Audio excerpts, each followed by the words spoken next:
Hello, this is Aaron Wissner from Local Future, and this is my video journal, video log, vlog for Friday, May the 29th, 2020. I invite you to watch and listen. I'll be just kind of reviewing some of my thoughts, and specifically I'll be thinking about and reflecting on how to interact and build community using the internet and social media. I'll be starting by going back about a week in my Facebook feed, reading through a great number of the posts, reflecting upon them, and reflecting upon how effective each one has been and why, perhaps, and also how other people can be effective when using social media, and in particular Facebook, to help make things better in the future. You are more than welcome to watch this as long as you like. It's probably going to be about an hour is kind of the feeling.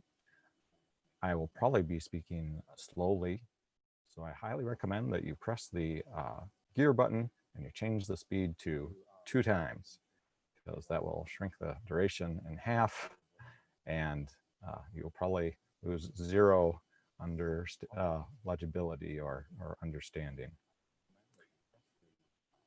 Okay, so I use Facebook because that is where people are that I know. I have a couple Facebook accounts.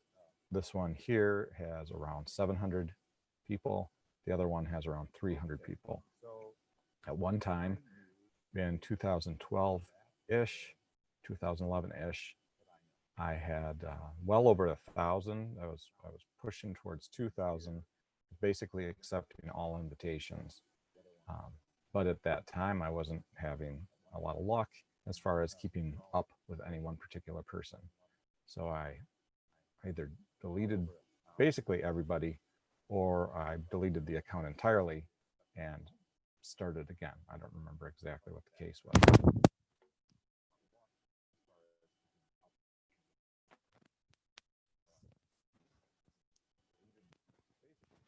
That was my cat just jumping down. Not my cat, that was Shadow, I should say, just jumping down. And so I have to rejigger my mic here for a moment. So I invite you to think about how you use social media and whether you are effective or not in your use of social media. Do you, for example,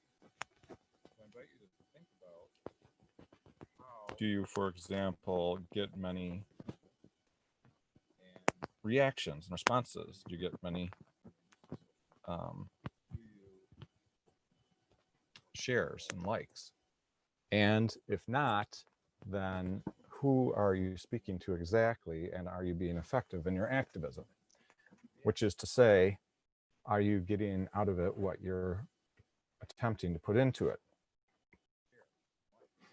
In many cases, I see people who are not getting much out of what they're putting into their social media.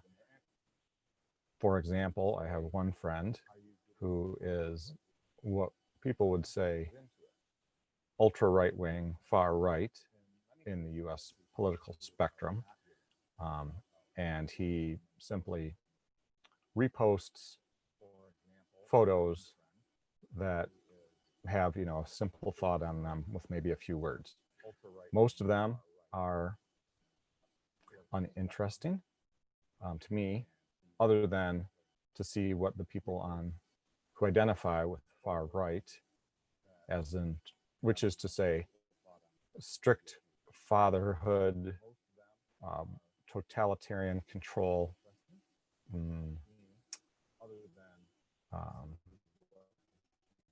there's one right way, and those sorts of things. After looking at his feed very closely, because I believe one of our goals to get through this changing time is to reach out to those who are farthest from us. So philosophically speaking and worldview speaking. So it makes sense for me to reach out to someone who's on the far right, to have conversations, especially if we have some sort of a connection. In this case, this was a person who grew up in the same hometown as I did, went to the same school as I did for many years, whose parents went to school with my parents. And so I reached out and I noted that they were only getting 1 or 2 likes per post. And they were posting continuously, like 30 or 40 times a day. And I was like, is it the same people that they're liking and saying, oh yeah, you know, that's good. And so I said, well, let's see who did this one. Oh, it's John and Mary, for example. And so I just noted down, oh, it was John and Mary that liked that one. I went to the next one. John and Mary again. I went to the next one. Oh, this time it's Fred and Mary. Okay, next one. Oh, it's Fred and Sam. And so I went down. There was one that had 3 reactions, and there was one that had a comment.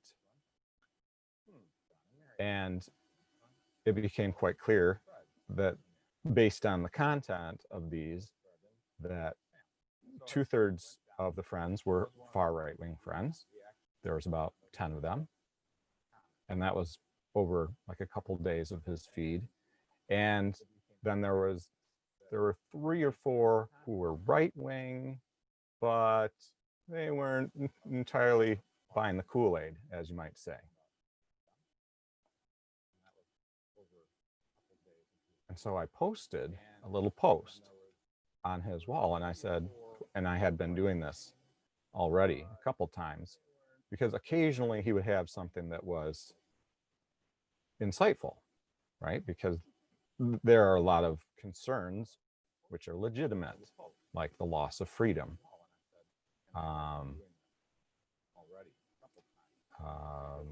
following blindly any one particular person. In this case, following the person who's in the positional power of the U.S. president is the okay one, and the one who's in the positional power of the Michigan governor was not the okay one. Not surprisingly, the person who's in the position of the U.S. president is a tall, white man who people believe is rich, a rich billionaire who speaks in a very common way to the people and who is very patient.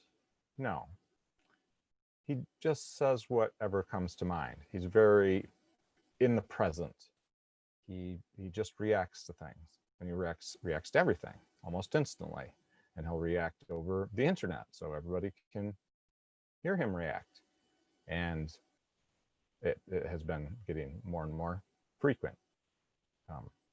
This week, for example, the reaction was, well, if something's going to happen to my ability to have freedom of speech, then I'm going to issue an order which says that you can't alter my ability to say whatever I want, no matter whether it's demonstrably false, whether it could lead to harm.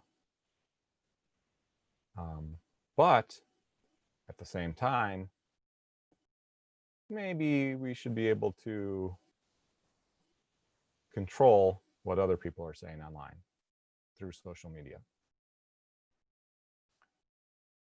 another, which she said yesterday, he reposted one that said,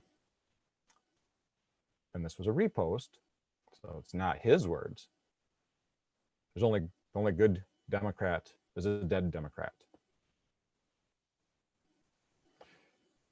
which relates almost perfectly time-wise to a local store, a rural store, a sporting goods store, which recently opened. And when a friend of mine entered, the owner of the store behind the counter said, "Democrats are not welcome here." Well, of course, the people who had come into the sporting goods store were not impressed by that, and they left, and they shared the story on social media, just that simply. And of course, everyone was, not everyone, but many people were very, very upset about that, of course, because number one, many people do identify as Democrats or have identified as Democrats. Whether or not they support the current candidates, it goes a lot back to what their parents supported. And in their parents' age, in this particular spot in Michigan, it was more Democratic leaning than it was Republican leaning. It doesn't mean that's how the voting has been going. And so everybody commented about how horrible it was. And they commented about, what should we do? And I made a response, which was, well, boycott. And a couple people responded. And I didn't just say boycott, but I said, and, I mean, if you're serious about being concerned about this and not supporting his business, then share this post with other people. And don't just wait, share it right now while you're here. In retrospect, and it didn't take long, it took maybe 6 hours, something like that, I recognized that that was the fight, fright, the freeze, fight, or flight response that I was responding from. So the reptilian brain back here, which of course we all have. We all have that. And we're not going to remove it. It's like the brain stem. Without it, our thinking brain, our mammalian brain, would not be connected to the rest of our body. So it's something that we cannot remove. It's hormonal. It is ultra fast. Oh, so fast. It identifies threats so quickly. And it's the first to respond. The mammalian brain, and perhaps the human brain, but I don't want to say that only the human brain would do this, but the mammal brain, the large mammal brain, is much more of a future-oriented brain, which projects into the future and which is thinking and kind of considering, and it has an overall model of the world and the universe, a map, not just of the present, but of the future based on the patterns of the world. For example, in the morning is the sunrise, and the sunrise is more or less the same every day.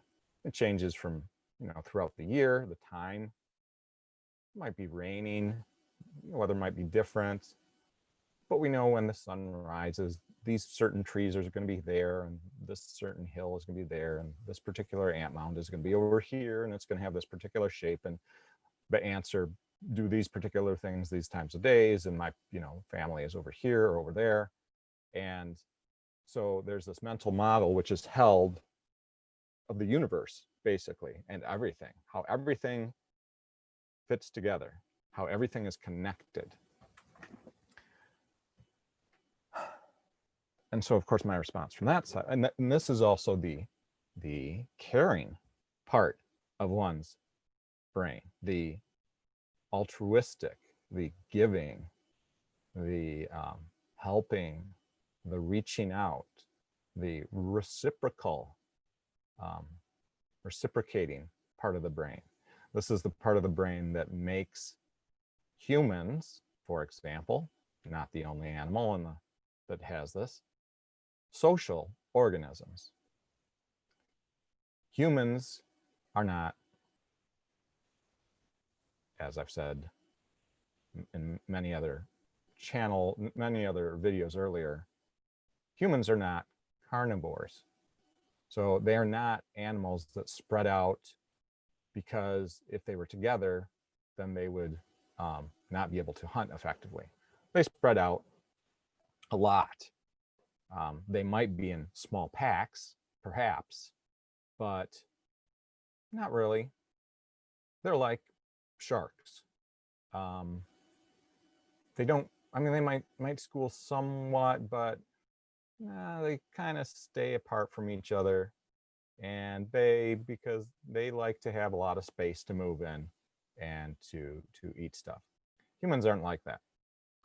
Humans, and you could watch Milton Mills's video, even though our ancient paths go all the way back to the fishes, which were, of course, carnivores.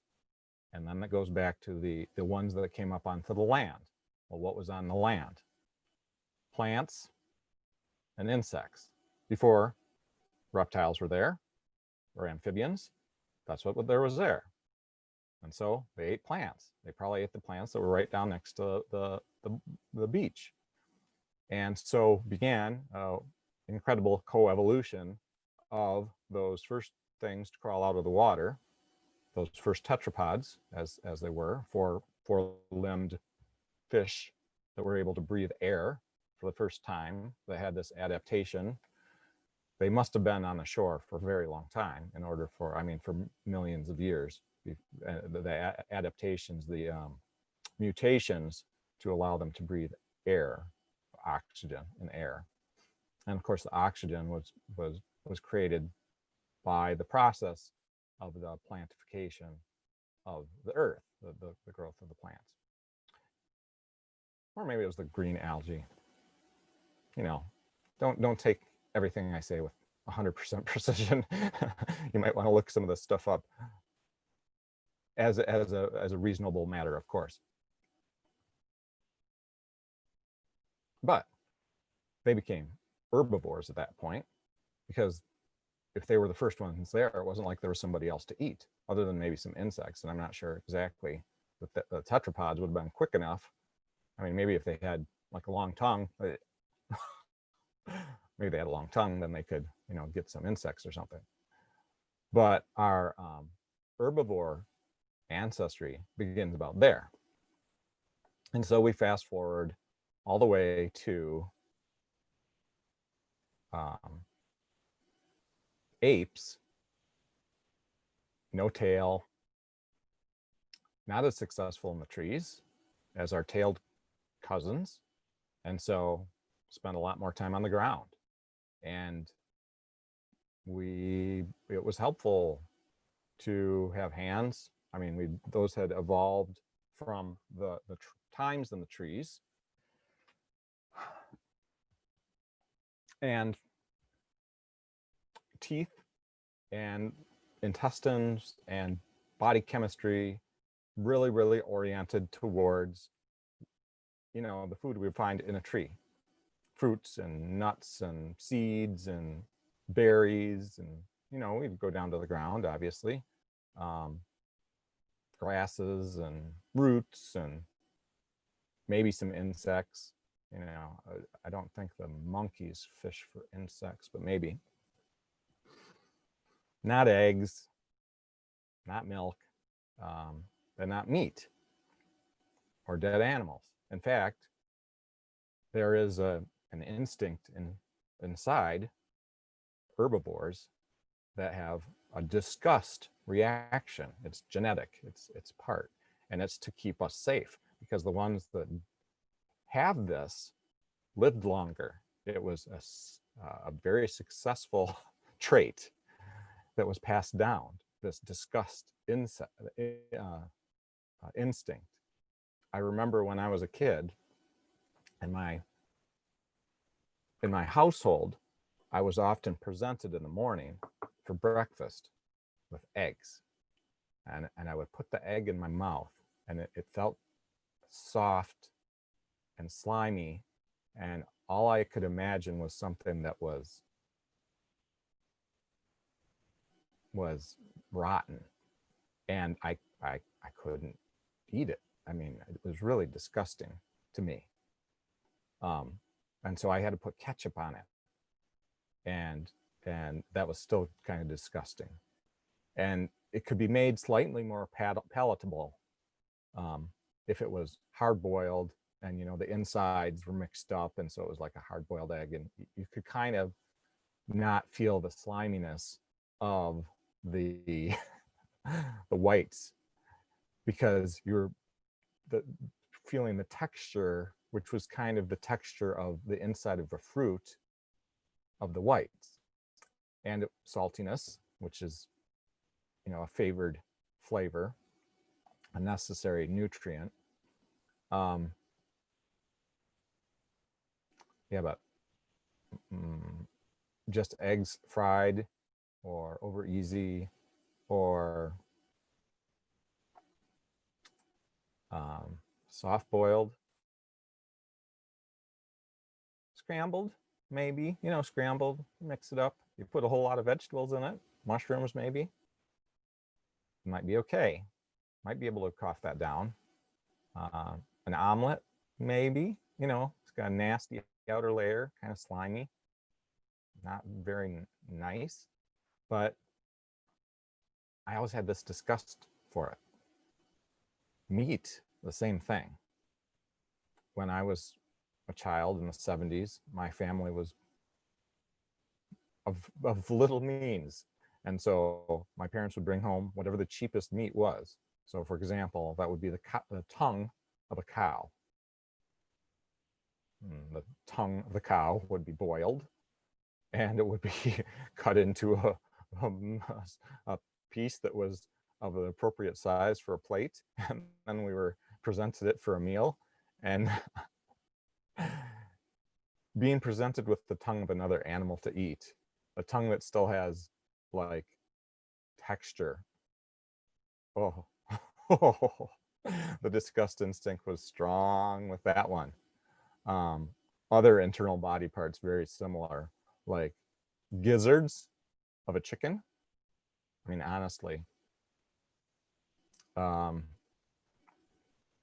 things like the liver of an animal, all sorts of these, really. And this is after they were cooked. So let's go back to when humans began eating animals. Well, it was quite recent. So humans were on the ground. They were the ones that were taller, the ones that were more upright. They had advantages. They could run faster. They could run longer. They could reach things. At some point, they lost their fur. Not sure entirely what the evolutionary, what in the environment made that a successful trait.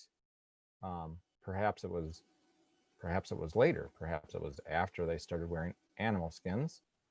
Why were they wearing animal skins? To be in the cold. Why were they in the cold? Well, because they'd been exploring north, or the climate had changed to be colder. Somewhere thereabouts, probably on the plains, they would find forest fires every once in a while, or grassland fires. And one of them, there was a first of our ancestors who noticed, after the fire was mostly done, something burning, was able to pick it up with their hands and carry it with them. And not long after that, I mean, they had this power, this amazing power. I mean, it looks like it's alive, right? Fire looks alive. It moves and it consumes and it burns things down and then it's extinguished. But you can pass it on to another branch and another branch and another branch. And so that was done. And it has these amazing powers to keep back predators, to keep back fear, to keep back terror, to be able to protect one's family, to be able to control the night, control the very day. So controlling the night by having fires at night, by being warmer when in cold regions. The most amazing technology that our ancestors ever came across. Almost unique in the world at the moment, the use of fire. Apparently some birds will sometimes take something that's burning and move it somewhere else to start a fire and clear. But quite amazing. And around about this time, if you had a dead animal laying around, or if it had been killed by the fire, and obviously humans knew that some animals ate other animals. For example, they were eaten. They saw other animals eaten from time to time by the mega carnivores like saber-toothed tigers and those sorts of huge carnivores that would have been in Africa or Europe at the time. Someone tried to eat the burned muscles, you know, the cooked muscles of some animal and realized that actually they could eat it. I mean, they could. It wasn't nearly as disgusting as they thought. It's kind of hard, like a tuber or a root or something, or a seed or a nut.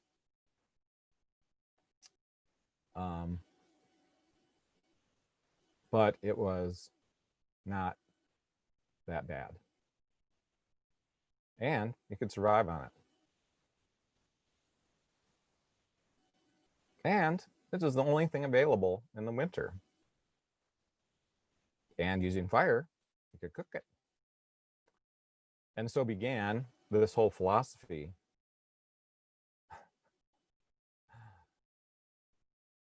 this whole consumer philosophy where you can consume things like a fire. So this is the humans of the fire, homo incendio, let's call us. So here we have homo incendio, who begins when it can in the winter trying to eat burned things, eventually trying to chase them, you know, the ones that it has eaten before, hunt them with stones and sticks and spears, and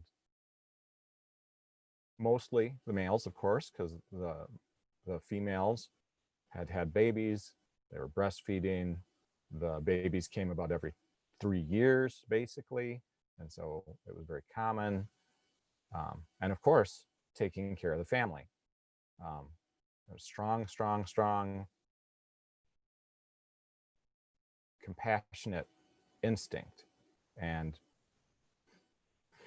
not tribalness, but family size then would get up to about 50 people, extended family, 50, 150. 150 was pretty much the max. So when a person was born, they were born into a community that had a population probably between 50 and 150. This depended on whether or not they were moving a lot, like if they were migrating out of Africa, for example, into Asia, into Australia, across into the Americas.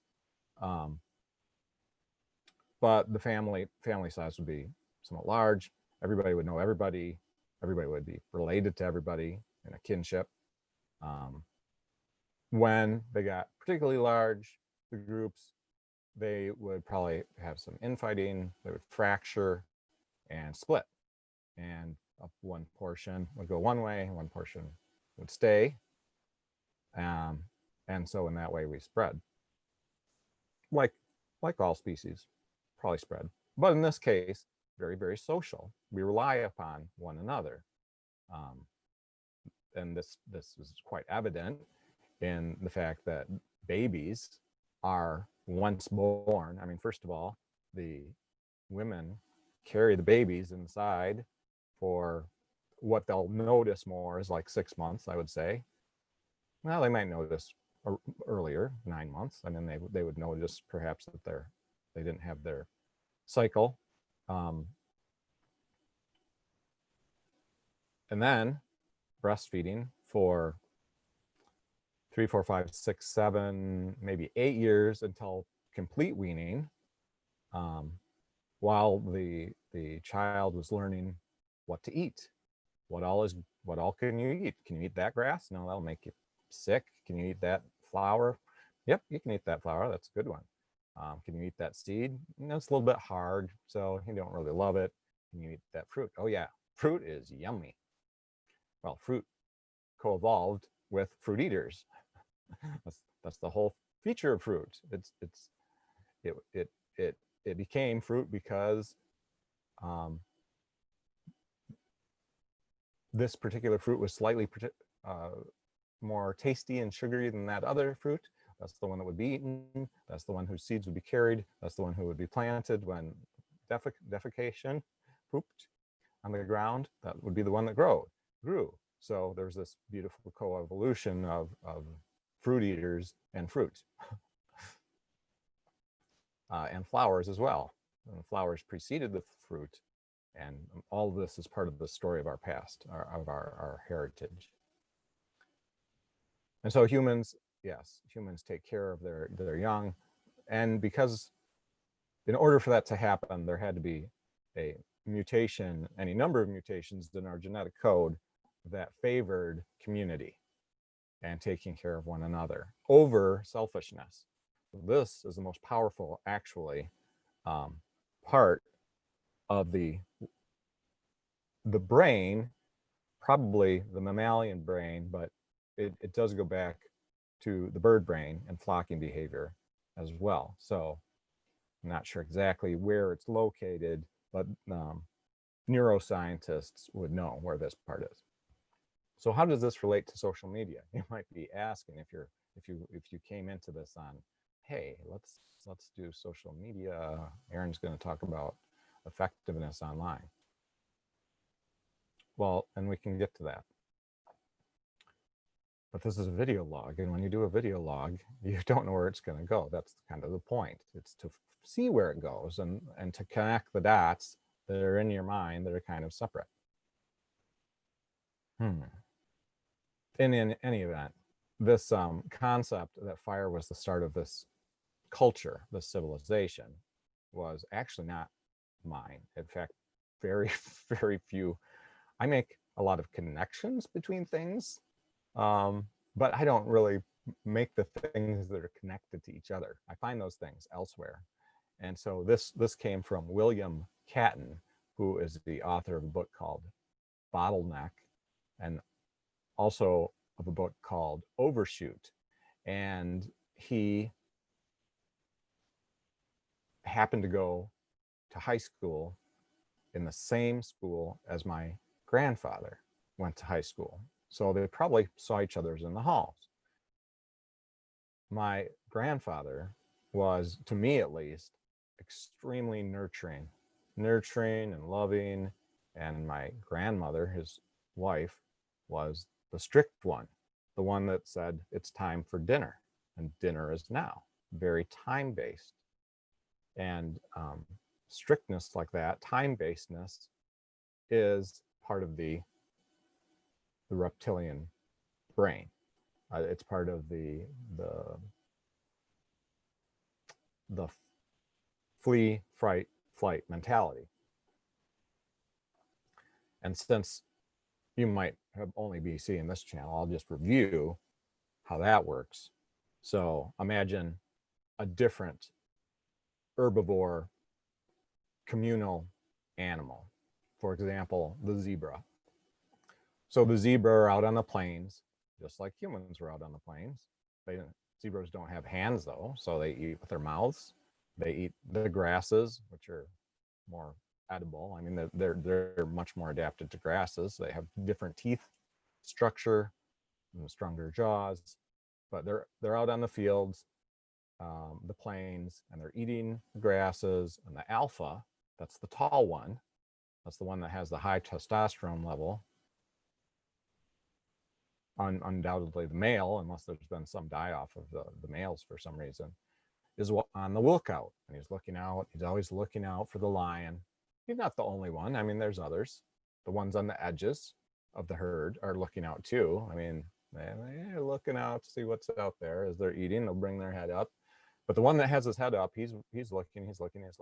When he sees the threat, movement in the grass that doesn't look like it's from the wind, or hears something, and he checks on it, he zeroes in on it, focused, ultra focus.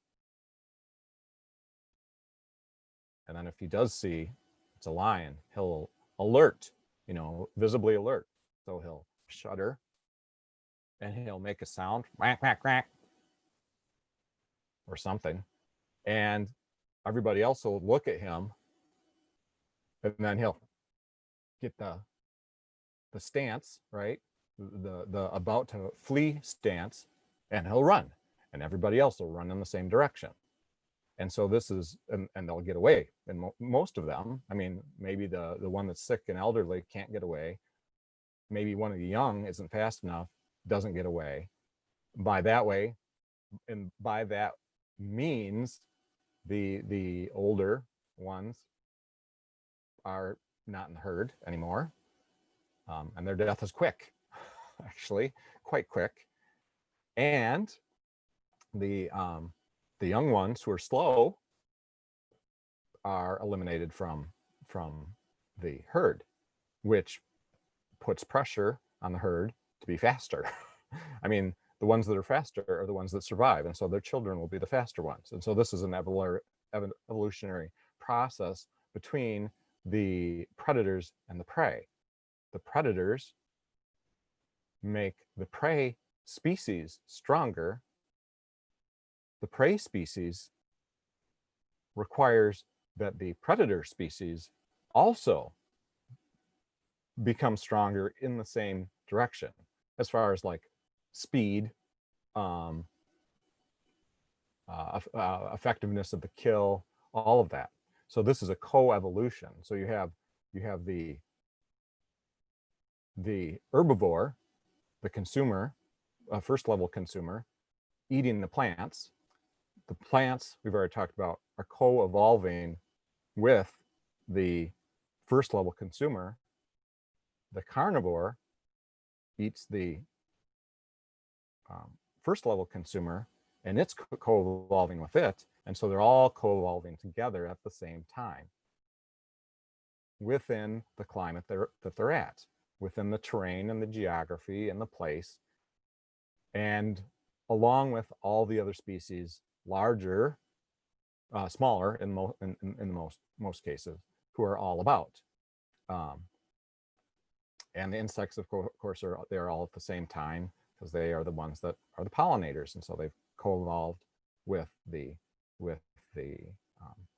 flowers and anything that they can make use of, and then later co-evolved with the animals as well, like the mosquitoes is what I'm thinking.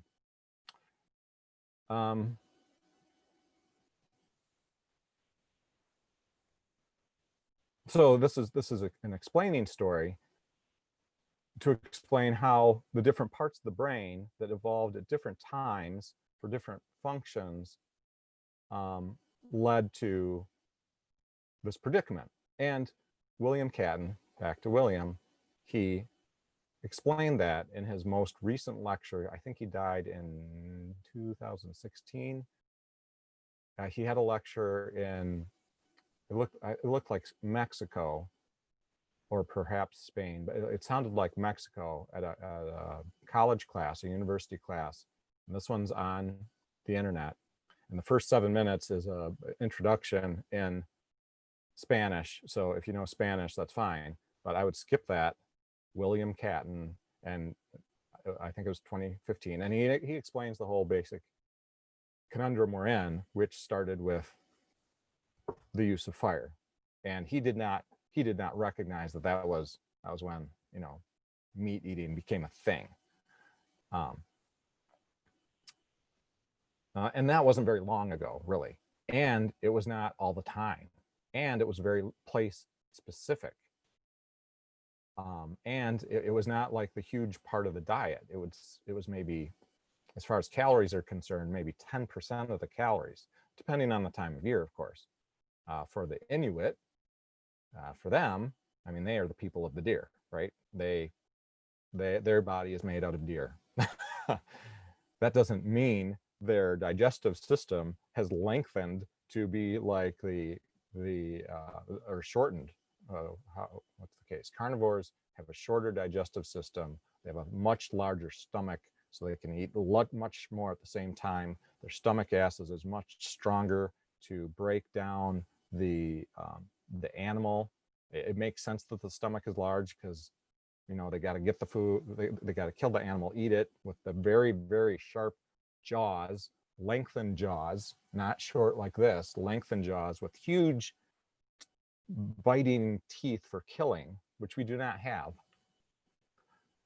A large throat, which we do not have.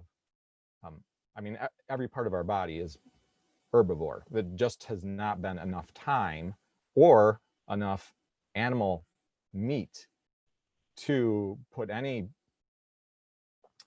strong evolutionary pressure on our physiology and anatomy. That being said, our microbiome in our intestines is adapted quite quickly, rapidly, to whatever it is that's coming down.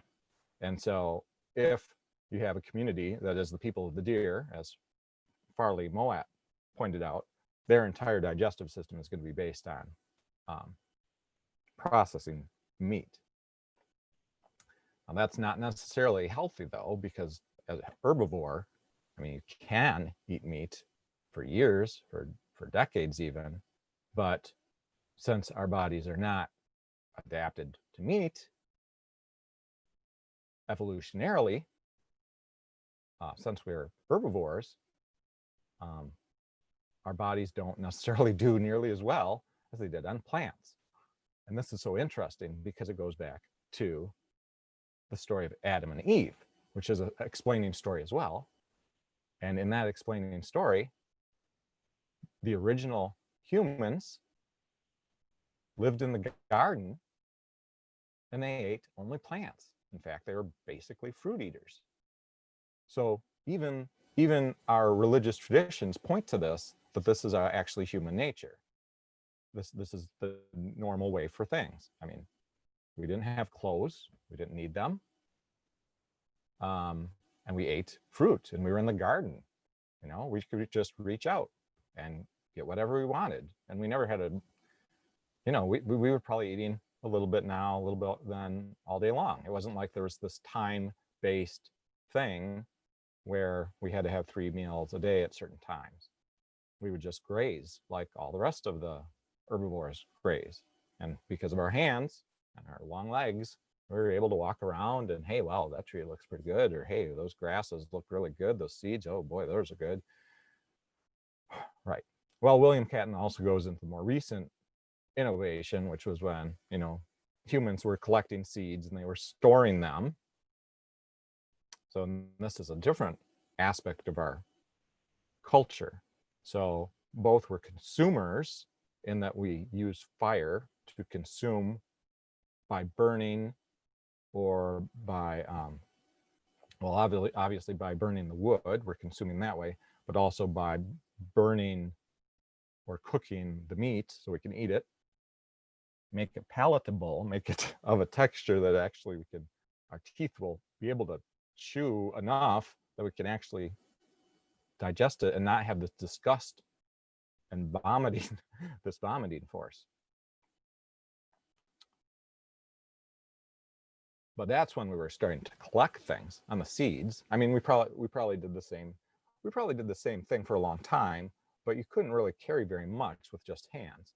So the invention of clothing, wearing another animal's skin, I don't know many animals that do that. I mean, what other mammal will take the skin of another mammal and cover itself with it and just carry it around? I mean, that probably led to the loss of our fur because insects and things would get in between the clothing, the skins, because they'd be full of the mites and things that were already on the fur, and that would get in our fur, our ancestors' fur. And so the ones of us that had little fur, you know, we probably lived a lot longer. So more evolutionary pressure. So why are we naked, and why do we have hair on our heads but not hair like this on our whole body? So these are the sorts of things that happen given enough time, a lot of time, millions of thousands and millions of years of time, generation upon generation.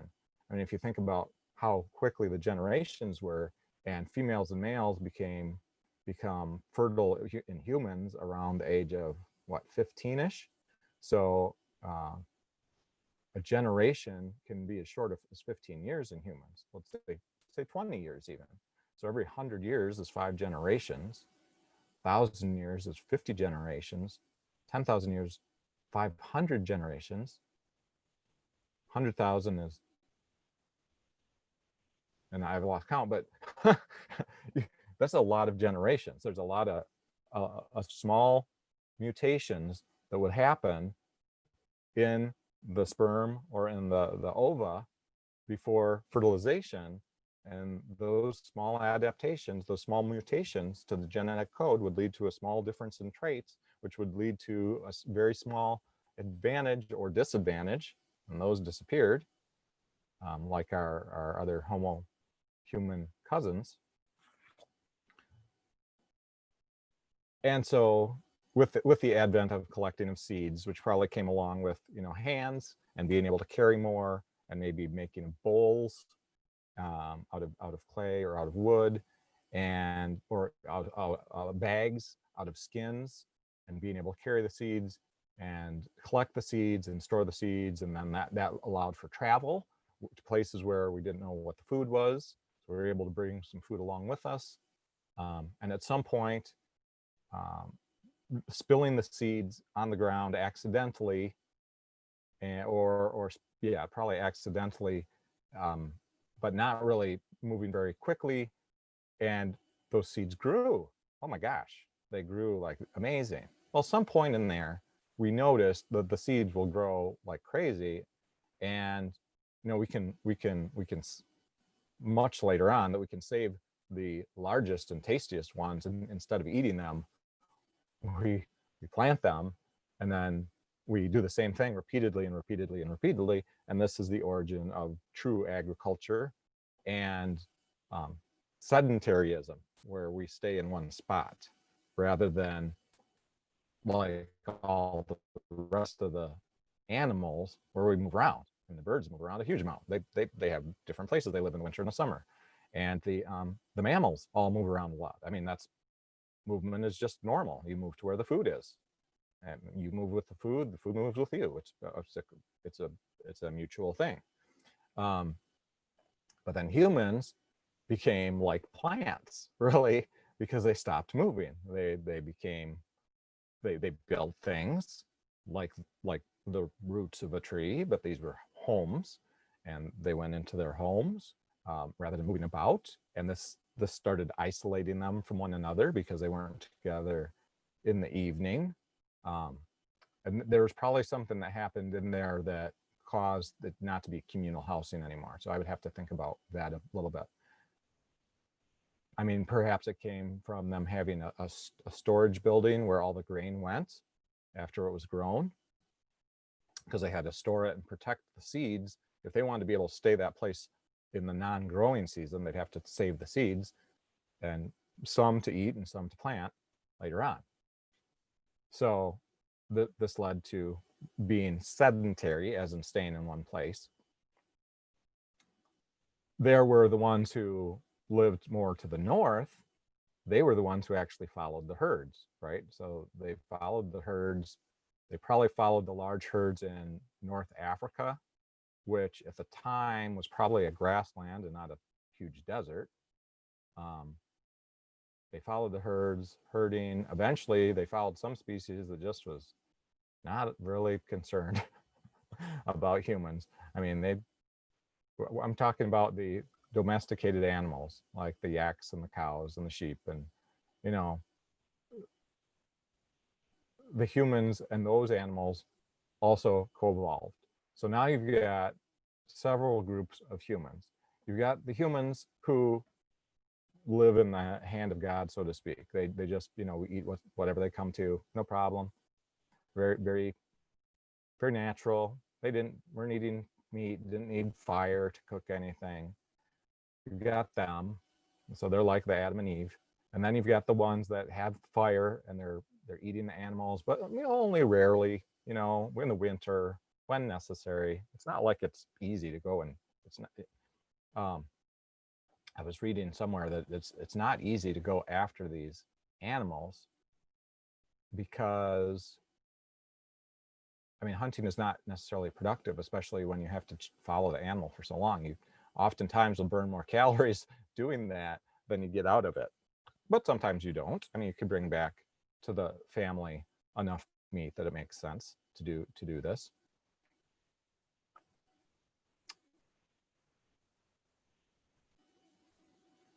So that's the second group. The third group is the group that would follow the herds. And so they were the herders, and they actually co-evolved with them. And so they became, you know, they would take care of their herds, and they would follow the herds and the shepherds. And this goes back to the story of Cain and Abel, where I don't remember which is which, but one of them was the herder, and he was like a brother to the one who was the farmer. But they came into conflict, of course, because the herder, if the herds come on and eat the grass seeds of the farmers, then this is a big conflict. So fences come up, conflict comes up, and the mentality. So there's the farmers. So that's the fourth group of humans. Boop. So the farmers, the ones that stored things, the ones that stayed in place, the ones that were like plants, really, or the ones that were becoming kind of eusocial, like an ant mound or a termite mound or a bees wasp nest or bees hive, really becoming like that. I mean, organizing, self-organizing, having specialization, planting the seeds, having the ones that are watching out for not predators, actually. Predators, yes, but more so for the herbivores that might come and eat the crop. And that mentality, of course, spreads out because it gets stronger and stronger because there's a lot of surplus food that can be grown that way. And so the population can explode, and it pushes out the herders, and thus in that way Cain kills Abel, right? So Abel was the herder and Cain was the farmer. Is that right? If that's not right, then just flip it around in your mind.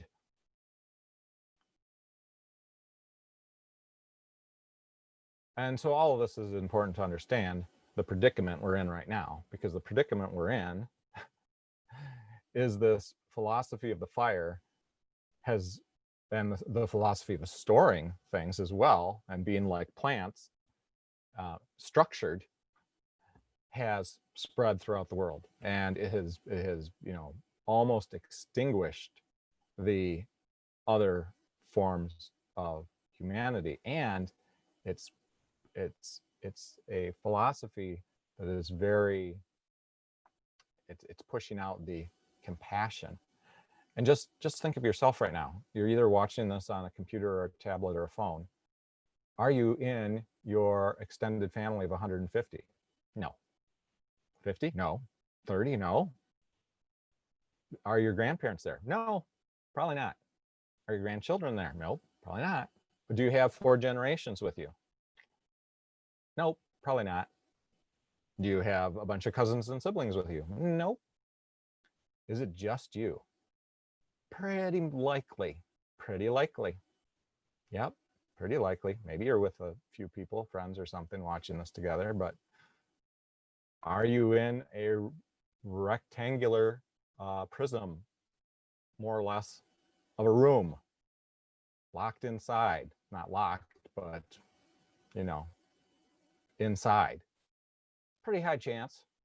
I would say 95% chance you're inside, which is not normal to be inside. I mean, animals live out in the world.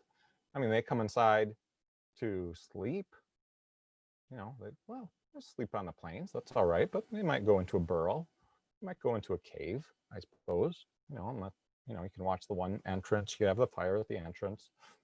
You know, you would have to have the fire at the entrance. You wouldn't want to be in the cave. You wouldn't want to be in the cave if there wasn't fire in the entrance, because if there wasn't fire in the entrance, when the predators come in, they gotcha.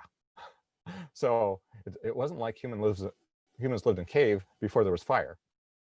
Caveman, right?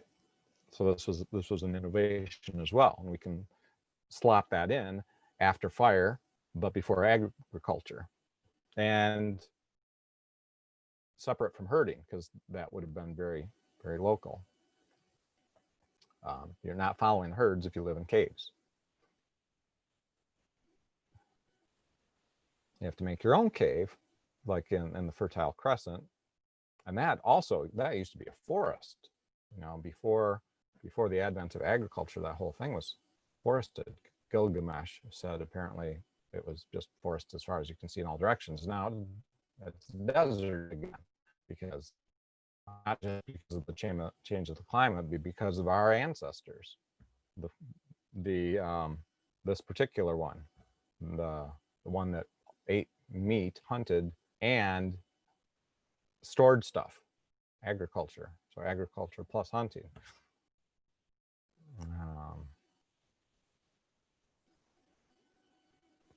Once there was fencing, of course, then the herdingness could become stationary as well. So that's where you get this marriage between the people of the fire and the people of the store things. Well, the people that herd and the people, I don't know what the best terms for, we could just not use terms and just explain it that way.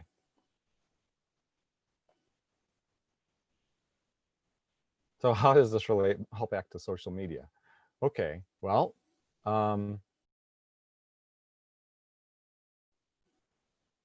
we were talking about my friend who just kept posting and posting and posting stuff. Well, he was inside this filter bubble. The only people seeing any of his stuff were the people who totally agreed with him. And the way the artificial intelligence calculates what to show on the Facebook feed is based on, and you can find this out actually. The top post that you see from a friend, I'm not talking about from an advertiser or, you know, like a news that you've subscribed to. There's a little button there, and you click on it, it says, why am I seeing this? And it'll say, oh, because you've had a lot of interactions with so and so, or oh, you've liked a lot of posts by the other people, or oh, you've had this sort of interaction. So things are voted up. Things are shown to you because you like them. And in that way, you'll like them more, and you'll spend more time on the Facebook or on whatever social media that has this sort of AI behind it. It's very, very intelligent. I mean, it calculates even how long you're looking at a particular thing. Like how long did you pause at it as you're scrolling down through your feed? It's very, very, very sophisticated, and it's improving all the time. And so people will see only the stuff that they interact with a lot. And the more they interact, the more the AI will know what to bring to the top. And of course, it also ranks things based on what other people. I mean, if there's 1,000 people that like something that your friend posts, then you're going to see that. I think it also has AI to read. I mean, it has preferences, the AI, as far as if you don't have to link off Facebook, which might mean you leave Facebook, it's going to show you that much earlier. So if you're making a link to YouTube or an article that's off site, off Facebook, then you're not going to see that as readily as something that is fully within Facebook. So it could be a video, it could be a picture hosted on Facebook, it could be something that's just written. That's going to pop up more readily than something that is going to take you out of Facebook. Because of course, Facebook can't make money on advertising if you're not on the site. The goal of the corporation, Facebook, is to make money by showing you ads that you click on and you buy stuff, because they get money per click, probably, for things that are served to you. And so you are being manipulated by Facebook. But if you understand Facebook, then you can use that knowledge to manipulate it for your usage. So if you want people to see stuff, depending on who you want to see it, you have to just think about how does the AI work? And then you can play it just like a game. Just like any board game, when you learn the rules of the board game, which can take a while to learn the rules. And I love playing board games. I have 100 at least board games in my household, and I've played at least 200 to 300 to 400 different sorts of games. And you always have to learn the rules, and you have to learn what's the winning condition. How do you get to the winning condition? What is the winning condition? It's extremely important you understand that. In fact, I've taken to reading that first before reading any other part of the rules, like the setup or the gameplay. So just like that, if you understand the platform you're using, whether it's Facebook or Twitter or Instagram or WhatsApp or Zoom, not Zoom, not a lot of AI in Zoom, but whatever it is, the more YouTube, for example, because YouTube also brings stuff to the top, the more you understand it, the more effective you can be in spreading your message. One thing about Facebook is it doesn't like to serve up, it likes to serve up things from different people. So it's not going to serve up, if you've posted, like this person I'm talking about, if you post things continuously, it's not like it's just going to serve those up to other people. It's going to serve up one that it calculates is the most likely to be looked at and interacted with. Because if you interact by thumbs up or reacting with little, the reason those little reactions are there is to make you think. And then if you think, oh, I'm grumpy about this, or I like this, you're more likely to make a comment. And if you make a comment, people are more likely to read it. If people read it, they're more likely to comment and stay on the platform longer and longer and longer and longer.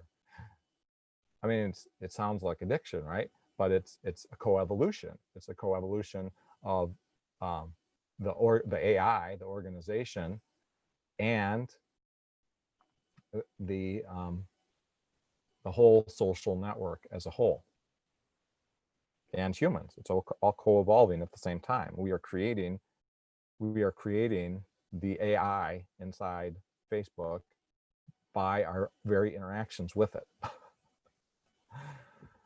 So that's pretty interesting. So once you understand, and there's videos and articles about this stuff online, you can look it up. How does the Facebook algorithm work? Well, if you're serving up stuff continuously, people are not going to see it. When I was teaching, what my strategy was to post one thing every 3 days to a week, and I get and again following the rules, not linking off site and things like that. I'd get a lot of interaction because that was the one thing I had posted. And for anybody who had liked my previous stuff, it would come to the top immediately because, hey, you haven't seen anything from Aaron in a long time. So it would bring that to the top. So I'd have lots of interactions. And I would also put up stuff that people really liked. So I'd take my own photos of beautiful things, colorful things, like a sunset. I love sunsets. Beautiful. Everybody loves sunsets. They're so colorful. They remind us of flowers. Flowers mean food. Um, um, and so people look at them and they'll like them. So flowers, this is another great one. Post pictures of flowers, your own pictures of flowers, not linking to pictures of flowers. I mean, you could save the picture of the flower on the internet and then you could post that. Pictures of flowers that have words on them. So that way you could get a message across, whatever the message happens to be. A picture of a sunset, a beautiful sunset with the words in the front, nice little quote. These are the sorts of things that if done not continuous on your feed, then they spread. They become viral internet memes. And if they're humorous and they make you laugh, oh my gosh, so much better. What else? People love looking at people. And people love looking at babies, and people love looking at cats and kittens. They're so cute. They have these big eyes, which remind you of a baby. And so we have this, of course, part of our DNA is when we see something that has big, big eyes, we are predisposed to love that and be like, oh, it's so cute, it's lovely, I bond with you. So this is the type of imagery that is wonderful. What else? Well, fruit. Oh, fruit. Yum, yum, yum, yum, yum. So colorful. These are the types of things that we're naturally drawn to. Just think about what evolutionarily we are drawn to, and that's what's going to make successful imagery. Also, make the image tall so that as people are looking at it, it takes up, because the way Facebook is structured, it's only a certain width, but it's about twice as tall. So you can either make a very narrow picture like this, or you can make it tall, and then people have all this space to read. So when I post my stuff, I actually have this dimension figured out. And anybody that's on my Facebook feed might have noticed that, boy, Aaron posts these kind of really tall passages sometimes. Yeah.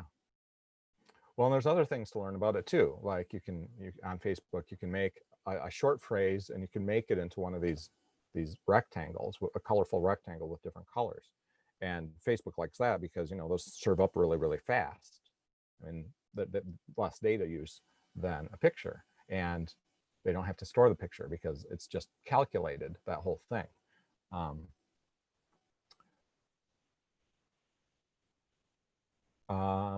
Facebook also probably, I think it ranks more highly really short phrases like that can be read very quickly, like a single sentence. And I found this when I was teaching, that people would respond to a one-sentence email. In fact, the secretaries were super good at this because they would just ask, they would just have a statement like, remember, grades are due this afternoon. Bam. That's it. That's a whole email. End time today is going to be 5 minutes early. Bam. Whole thing. That's the whole thought right there. A single fact, a single idea. Those are the types of things that are going to get a lot of interaction with. That's why Twitter is so successful. Very simple. One idea, one idea, one idea. On the other hand, some things can't be expressed in a single sentence, like someone has died. Well, I think there's certain keywords that Facebook AI uses. So keywords like wedding, funeral, happy.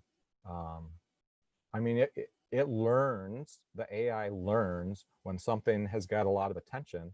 It analyzes it and says, hey, here's another word that's a keyword. I'm gonna serve this up more often, see what happens. Oh my gosh, that's one of the keywords. So it tests it out.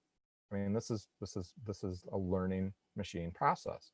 And then of course there's humans involved in it initially, but at this point, it's just like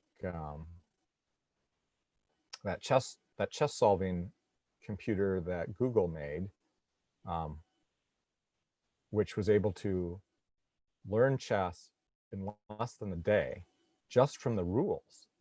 All it was given was the rules, and it started running the rules again and again and again and again until it came up with strategies, and it was able to beat the best player in the world and the best computer program in the world. And the same thing with the game of Go. It was able to do that. And the same thing with the Tesla cars. They are learning and learning and learning and learning, and especially the newest Tesla cars that have the advanced AI inside them. They learn and learn and learn, and they use this neural net process, and they get more and more accurate at predicting things and where to move the car. If the road lines are going this way, then it's going to, this is the probability that's going to continue this way. This is the speed that we can take this and still be at 99.99999% likely to stay on the path. So, I mean, all this sort of AI is stuff that we can use if we understand it to spread messages. And we could talk about YouTube. YouTube has all sorts of things like that. Like if you're going to have a talk, 18 minutes is the proper length for a talk. And what should be in the talk? Well, look at the most popular talks on YouTube or the most popular channels. How do the commentators do stuff? Well, they're very humorous and funny, and they're thankful, and they say all these, thank you so much for coming to my channel. I really appreciate it. And they have a teaser. I mean, it's written very much like television news stories, the little TV stories that you might see in a 1 minute or a 2 minute story during the nightly news. Very short. Those sorts of things do great. I mean, the shorter it is, the better. Like one of those platforms, the whole goal was to make videos that were 6 seconds. The maximum was 6 seconds. So those were the type of ideas that are super viral, because you can watch them in 6 seconds and then laughed at it. You feel like you're laughing, and you share it, and it goes viral. So the shorter it is, and the simpler it is, and the funnier it is, the better. I mean, and if it could be like a single picture that can just be shared, or a single word in Facebook that can be shared, love. Oh, I like that. I like that. I like that. Sometimes it can't be that. It has to be a little bit novel, right? It has to at least make you pause and think and consider. So now what I should be doing is I should have one Facebook where I'm doing only that, where I'm only having these messages I want to spread out, like virally. And then I should have my other Facebook, and I actually do have 2 accounts, so maybe I'll arrange it this way. I should have the other one where I'm posting the stuff that I think is relevant for the people who are like really following me, like the ones who marked me as see first, close acquaintance or close friend. Because on Facebook you can like rank your friends, and it'll bring up stuff higher. You'll see it sooner if you say see first, and you can only have about 30 see firsts. See first and close friend, and you'll see that stuff first too. And you can of course also downrank people by saying acquaintance or stop following. And if you put people into groups, I think if the more groups, the more often a person is in a group, the higher you will see them as well. So it's kind of interesting on Facebook when you do see something served up, see, well, why was that served up to you? In the Facebook box, on the left, there's a picture of 9 people. Those 9 people are probably ones, I think the AI is showing you people that are reading your stuff, maybe secretly, or, maybe you recently, if you recently became friends with them, they probably read some of your stuff. So they're probably right on top. Another way to find out who's reading your stuff in Facebook is to go to your friends list, where you're able to see all the friends, whether it's 10 or 100, or typically it's around 150, or in my case, for this particular account, 700, my other account, 300. And then the ones at the top, those are the ones you interact with the most, and who interact with you the most. It's kind of a mutual thing. There's a whole ranking system in there. That's not just random. And I'm not saying the entire thing is ranked from top to bottom, because as you get further to the bottom, you're like, I don't know about that. But it reminds me of word frequency. Suppose you suppose you write something really, really long, 10,000 words or something. You put it into a word frequency program, a word counter on the internet, and it counts all the words and it ranks them and says, oh, you used the word the 300 times, a 275 times. Well, as you go down towards the bottom, these little tiny interactions, minuscule that they might be, are added up. And so I think there's probably, if you think about Facebook, it must have a number associated with each friend to rank them for you. And so towards the very bottom, I mean, it might be people you really like, but if you've had no interactions with them, if they never post anything, if they've deranked you, if they've unfollowed you, they're probably way at the bottom. I mean, I was looking at this the other day and I was like, why are they at the very bottom? Are they really at the very bottom? So, I mean, it may be that they're philosophically far away from you, or that they're philosophically so identical to you that you would just pass by their stuff and not be enticed by it. I think that would be interesting if everybody took a look at that. So the stuff I post, I try to post original thoughts typically.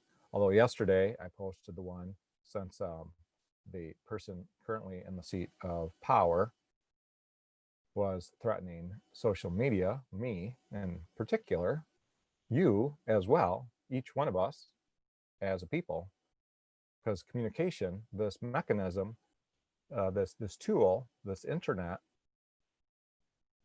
this is the system by which we learn, make sense of the world, perceive, think as a group, are conscious as a whole. This whole idea is called the global brain concept, that we are thinking, we are using all the built internet, all the built storage, all the built social media, and all the everything we can access through the internet and through our phones and through calling and dialing and video conferencing. We're using all of this to sense the world. It's like a prosthesis. It becomes part of us, like an automobile becomes part of us, like a plane becomes part of us. As William Catton put it, when you strap on wings and you can fly faster than any animal has ever flown, faster and further, you know, what you're strapping on is your seatbelt in an airplane. When you want to go super fast, super far, like some sort of a carnivore that muscles don't start burning out after 20 seconds. I'm thinking of like cheetahs that can run for like 20 seconds before their muscles get so hot and painful that they have to stop. I mean, their muscles would actually be damaged severely if they were, and of course they don't do that, so they're not damaged, but they can only go for a very short time at 70 miles an hour, their sprinting speed.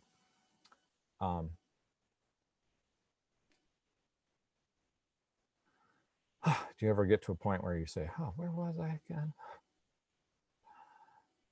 So this is how the AI works on Facebook. And these are the things to keep in mind. And so when you're posting stuff,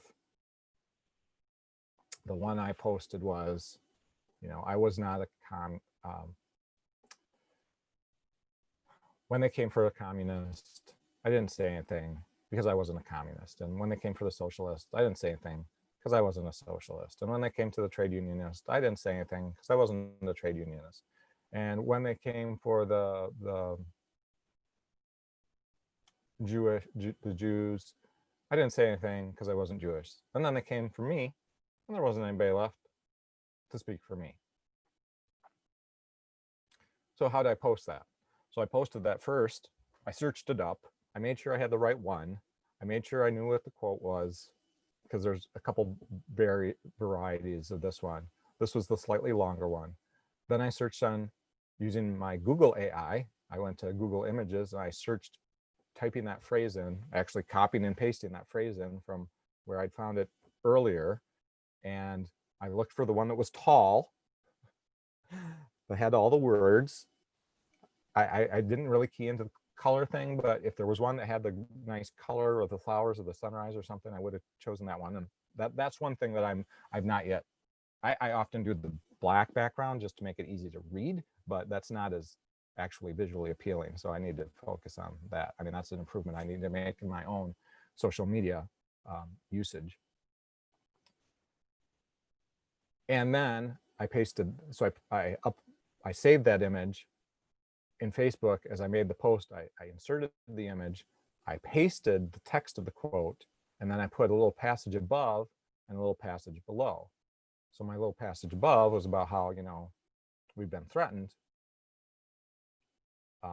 Our ability to communicate, our brain has been threatened. Our mind, our actual physical mind, the ability, our connections have been threatened by this person. And at the bottom, I posted that, I have not yet actually physically went out of the house to one of these gatherings of people, one of these rallies, and I haven't spoken up with a short or a long piece. And obviously I can do that. I'm a teacher. I'm very used to, comfortable speaking in front of large groups. I've spoken in front of groups, in person, I've spoken in front of groups of 10,000 at the National Education Association conference. And yeah, I was real nervous about that, but I felt strongly, and this was back when I was trying to make sure everybody knew that, the future was not going to be like the past, where the energy that has been burned and consumed. See, and that's yet another stage when, there's so many innovations that led to the us. We're not just the ones that use the fire and consume. We're not just the ones that are sedentary and store things up.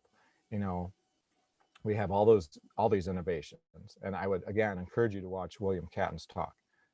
This is his seminal, clear, concise, in 50 minutes lecture, and take some time with it and patience. And if you want to, then check out my interview with him, which was in 2011 or 2012, I think in Houston, or maybe Washington, D.C., at the Association for the Study of Peak Oil and Gas conference. So, yeah, that seems pretty complete. And again, on YouTube or podcasts, if you're hearing this on a podcast audio recording, there's a certain limit to how long people will listen. People are used to, like for videos, they're used to the 18-minute thing. Attention span also, how much time does a person really have to listen to stuff? Half-hour format is very common to us, those that have watched television growing up. The hour format is very familiar. The 2-hour format for films is very familiar, especially if it's a story. 3 hours, kind of pushing it. 2.5 hours you can do, but 3 hours you're kind of pushing it. And that's where you have sequels, right? Sequel, and that can follow directly on. And this is something I haven't quite picked up on yet, because I had a recording the other day, which was a 3-hour recording. I could easily post a 6-hour recording. I could easily post part 2 and part 3, like split it into 3 pieces and post them as part 1, part 2, part 3, and I would get a lot more views on the whole thing. Now, do I want people coming in part 3? No. But are they going to watch part 3 without watching part 1 and part 2? No. Could I divide it into 90-minute pieces? Yes, because 90 minutes is like the natural length of a film or a story. So if I wanted to reach out, these are some of the things I need to do. These are some of the things you could do as well. And another thing I've done on social media is I've identified the people who bring really interesting stuff, factual stuff, accurate stuff, truthful stuff. So I have some people I've identified as really good at bringing in interesting information. And their newsfeed, they post a lot each day. They don't get a lot of commentary on it, but it's because they post so many things. But I actually find it very useful because their feed, their curation of interesting knowledge is much better than anywhere else on the internet, other than maybe Zero Hedge, which is pretty good. I mean, he curates that stuff pretty well. So I highly recommend you look at that. I mean, he reads each article and he thinks about it before he posts it, or he knows the author and he's like, oh yeah, he always posts interesting stuff. That's not to say that they have this worldview, that they understand the worldview, that humans are herbivores and humans, you know, I mean, all of this stuff that, and there's the conversation starters that have like a novel thought, and, you know, they think about something, they write it in kind of a concise way, they get people to feedback on it. There's those people online too. Then there's people online who are very good at spreading certain things because they spread like a single thought. So I characterize these people, and I actually made a post of this recently. Here's the people who I like to read and follow, because either what they say other people are picking up on, what they say is relevant to me and our conundrum and how to understand it, or what they say is just something that helps me learn and understand the world and interact. Yesterday, what I did is I responded in writing to something which I saw, which was basically talking about how the rich, greedy, millionaire, billionaire people of the world are, through their foundations and the foundations organizations, media organizations, which are called front groups, how they are putting things out so as to get everybody to go back to work, no matter whether the virus is there or not.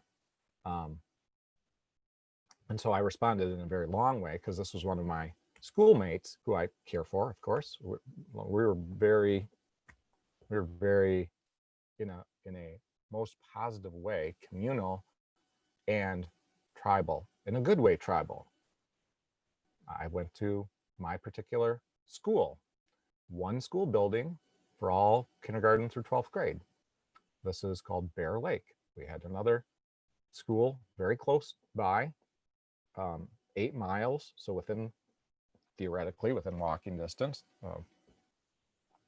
3-hour walk, but very easy to get to by bus or car. Onekama from a native word. I don't know what Onekama means. And so we had a great tribalism between us. And you know what? We would compete in all the sports that we both had. So we would compete in cross-country running, and in basketball, and in track and field, and in baseball. And it was always this great rivalry when Onekama would come over. We would invite them over, or they would go over there, and we would go over there, and they would be like so excited because we're going to see, you know, who's going to win this contest. It's very exciting, very, very tribal. I mean, this is what tribalism is about. This is how it was throughout history as far as tribes were concerned. I mean, they were friendly, they spoke mutually intelligible languages. I mean, it wasn't like they weren't friends, you know, they were related to each other, but they had their own little culture, and they made a living separately. I mean, they made a living separately. But tribalism is not bad in that way. It's just because there's this definition too of tribalism that is this isolationist. Well, human were never isolationists. They never like put a wall up around their community and said, don't come in. That's not tribalism at all. It's interesting because as a teacher, we had this book, which was called Tribes, and it's this thick book. It's like a full sheet of paper size pages, and it was like 1.5 inches thick, and it was all about these activities on how to build community and a community feeling within your classroom, especially in an elementary school classroom where you have like a lot of kids all together all at once. And building community not just in the classroom, but the entire building, the building as a community. And for my school building, since it was a K-12 building, it was super strong community. Now the ones my boys go to is the opposite of that. Every 2 years, it's a different building. And so you only get to know the kids who are a year older and a year younger. I mean, it's a horrible structure as far as building community. And so there's a lot of cliquishness that develops quite rapidly in this sort of a school system, only to be relieved a bit by middle school having 3 years and the high school having 4 years. Clearly, this is a very poor organizational structure for helping kids learn, because youngers in nature, youngers learn from olders and olders learn from youngers. That's how it works. That's how it's always worked in all animals. The olders learn from the youngers, and there's never two that are exactly the same age. So there's always one that's older and one that's younger. They might be similar in age, and of course you would be very close to them, and you play with them, and eventually, if they're the opposite gender, you eventually end up mating with them. So, but never just one age together. I mean, how bizarre is that? And never structured like every hour is structured, and within every hour, the hour is structured, and within the week, every day is structured differently. I mean, that whole idea of the week and weekends, that is not a natural idea either. I mean, months, yes, very, very natural. Everybody knew that there were months, and you had, the full moon, and you had the weather, and you had all that, and very cyclical. The days are cyclical, and the months are cyclical, and the years are cyclical, and they all kind of move a little bit different, and they never really align up perfectly. The months are not exactly aligned up with the days, and the years aren't aligned up with the months. The seasons are not aligned up with the months, so the sun is not aligned up with the months. And the planets are not aligned up with any of them. I mean, they have their own little patterns. And so this is the perspective of the humans originally, that there's all these different patterns and rhythms upon rhythms. And sometimes you get all the rhythms to come together. And sometimes something amazing would happen, which was when the rhythm of the moon and the rhythm of the sun caused that solar eclipse. And I just that they knew that was the moon going in front of there. I mean, they're probably surprised that it was this particular day, most of them, but eventually the astronomers figured out, hey, this is when it's going to happen. And the same thing with the lunar eclipses. And so, from this comes all the stories and mythologies. We could also talk about stories, how stories were passed down, and where language came from. I mean, this is a long, long story though. And so there's going to have to be another sequel to this one. Or just go back and watch all the other videos that I posted, and especially the video logs, the video journals, because they have all sorts of information that is pertinent and is built upon by this moment just here now. Oh, my voice is getting tired. So what is the upshot in the lesson? The lesson is, if you're hoping to spread your worldview, first of all, study and learn more about your worldview and the world and the universe, and use the internet to do that. Learn how each little bit of the internet works differently. So you should know how Google works. You should know how YouTube works. You should know how Facebook works. You should know how Twitter works. You should know how email works. You should know how instant messaging works. All these different competencies are ways that we can either sense things beyond our body, or we can feel things, or we can process things, or we can communicate things, or we can decide upon things. Decide as a community.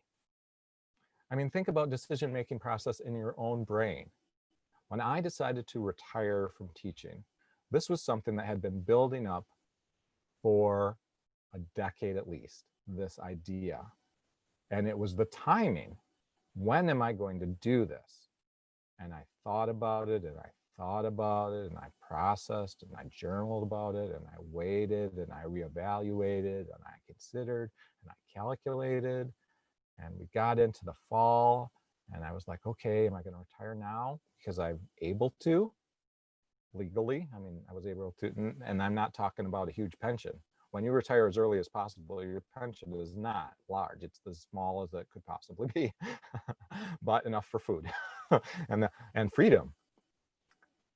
Because freedom, I mean, freedom to do anything you want, right? I mean, if you have enough money for food and enough money to, you know, pay for fuel in the vehicle and pay for shelter, I mean, you've got basically ultimate freedom. You can go wherever you want, do it wherever you want to do. So, you know, just enough. That's all you need. You just need enough to be free. But that was building up and building up. And I was really curious about becoming a school administrator, a principal. And I put out a bunch of different offers to be a principal at different buildings. And I had one building that would have been wonderful. It was a single building that had K-12 in it. And I was so excited because creative, community, and it was a long story, but something I said in my interview, maybe my tiredness, I was extremely tired, maybe my answering in the right way, but not maybe the authentic way, you know, like the really good listening way, the conversational way. You know, I reflect on that interview and think, you know, if I had been much more rested, which I was not, then that would have been a whole different life for me. And since I believe in multi-worlds, that there are multiple universes where we're all there, but it's very similar to this one. And this gets into a whole different concept. And if you go to my blog, so first go to my Facebook, then go to my blog, Life-ish Now-ish, and then go back to my birthday, March 26th. And maybe it's the one right before that. And I explain, you know, how the universe works. And then I also explain a lot of this stuff as well, like the evolutionary past and how we are herbivores and all that. Arm's getting stiff. This is how the internet is how we make decisions. Like in your mind, these decisions build up over a long, long time. And we're not necessarily conscious of these decisions, like the retirement thing. I mean, that's changing your life, changing your entire what you do. It's like a death, because you're losing this thing, you're losing this community, you're leaving this community, you're escaping this community. So this is like the graduation that happens when people finally realize that, hey, you know, I need to go to this other community because that's where I'm going to be learning more stuff. That's where I'm going to be able to help more people. And so these decisions build up. People aren't conscious of them, it's unconscious. And they built up until the point where I was almost ready, because it was getting to the end of September, and I had to retire by the end of September in order to get a pay increase a year later. If I had waited to retire until October, then I would have had to wait 2 years to get the pay increase of 3%. So I would have been permanently, instead of having a 3%, then 6%, then 9%, then 12%, then 15% increase, I'd be a year behind. So I would ever be a year behind on that 3%. And so I had to do all this calculating. I'm like, well, am I going to go to the very end of this year and lose another year of freedom, being locked in this box, teaching these kids how to not be creative like this, but instead be machines working for the corporation? Here's how you type. Here's how you write a letter. Here's how you do a spreadsheet. Here's how you conform. here's how you deal with time on such a very focused way. I mean, there was some creativity, but it was very, very, very structured. And I was tired of being trapped in that box and trapped in this pattern. I mean, my thinking process, I mean, the pathways that I was using in my brain were almost identical day after day. There was not a lot of learning going on there, you know, not a lot of learning at all. And humans seek, I mean, they're pattern seeking learning machines. I mean, so, but decisions build up and we don't become aware of them until they are announced, and then we become conscious of them, and then we're like, oh my gosh, the decision has been made. And a lot of times it's like it was almost literally a coin flip for me. I wasn't willing to flip a coin because I didn't want to be able to tell someone I flipped a coin, but it was so close. And I got to within 7 days of the end of September, and finally I emailed the superintendent and said, guess what, I'm retiring next Friday. Friday is my last day, I'm retiring. And then of course it was this huge scramble, and it came down to all these little things, like if I was in 2 separate classrooms, like I had my first hour in one class and I had the rest of my classes, my regular schedule in the other class. I was teaching this math class. Great, you know, it was really great to teach this math class, but there was no teachers in the building that ever taught this course before. So that was one thing, you know. Number 2, I was teaching it in the way that I knew would be most effective, but nobody else was. And so I was getting a little bit of pressure from the kids and from the parents that, you know, you're teaching them too much, or you're not teaching the way everybody else is. And I had to share the room with someone who really needed that space for her students. And she needed, because she actually moved out of the room to a different room to teach her kids in a different room so I could be in her room. And that's not efficient. And so I said, well, why don't I have this room down the hall that's vacant during first hour as my classroom, which used to be used as a math classroom? And the response was, no, you know, you're good the way you are, maybe later. So there were all these little things, and all these little things, you know, add up and add up and add up and add up. And there was a whole issue of fairness the year before, where I was asked to save basically a classroom because the teachers who'd been in there weren't master teachers, and the classroom, each of the 5 classes was kind of disintegrating, and because the substitute teachers didn't know what to do, and it was 7th graders, and with 7th graders, I mean, if you have a bunch of 7th graders at the end of a school year and the teacher vanishes and then just get a series of subs in there, yeah, that's gonna deteriorate rapidly.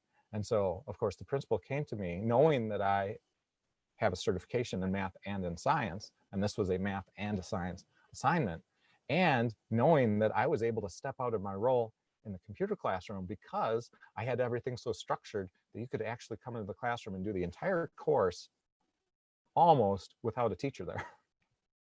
if you're self-directed, which means all you have to do is put someone in there that can, you know, follow the lesson plans and welcome people in and make sure that the computers are working and whatnot.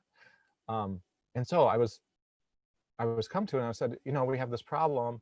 Can you do this? And I said, well, of course I can do that. And so I went and I did this other position, and I taught it the way I knew I should be teaching it so that they would actually learn.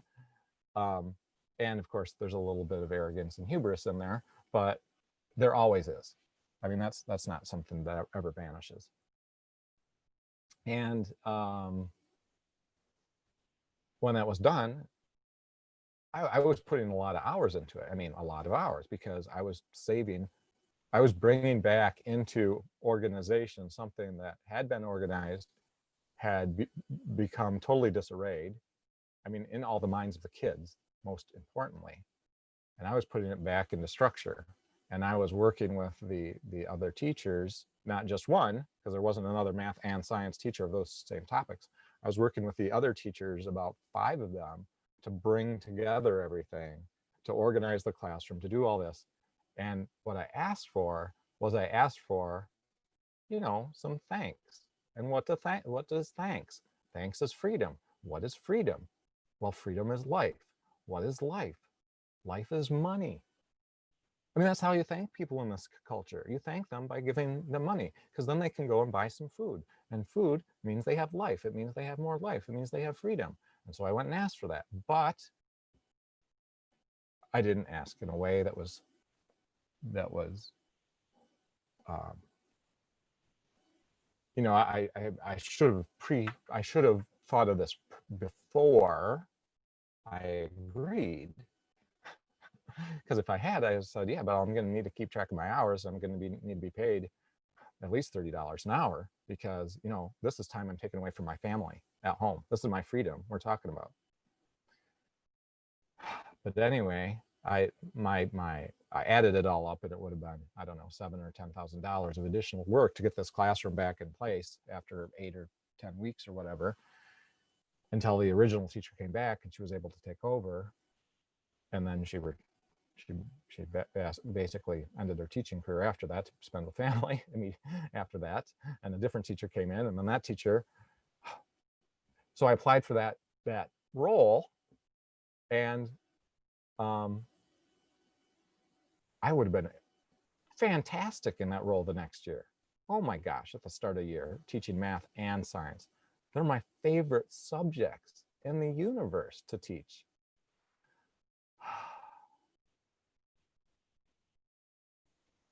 But the principal came in a day where I was doing things in a very, very structured way. And she'd heard that, I'm too structured. I was teaching like a college professor. And she went and saw the other teacher, who was like this warm, friendly, nurturing. And I have the nurturing side too. We all do. We have the nurturing side, and we have the time-oriented side, or the strict side. And so based on the other teacher's recommendation, they chose the younger, much less experienced, but familiar with the material. So the other teacher wouldn't have to talk to her as much. And then they had like a friendship, and a commonality, and the same gender as well. And so I was not offered that position, even though I'd been with the school system for 25, I've been teaching public school for 25 years. I've been teaching that particular school community for all but 3 of those years, 22 years. And so I asked to teach this class that I'm ultimately qualified for, that I would have done incredible in. I was even bringing my own kids in. I was going to bring my kids to this school, take them out of their current school, bring them to this school. And I didn't get that. I was devastated. I mean, it was not the first time I had been highly, highly qualified for an assignment, and I was passed by because I'm kind of arrogant about things. I'm really good at math. I am. I have a math degree. I love solving problems. I just love it.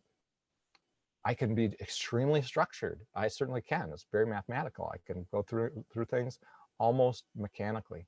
And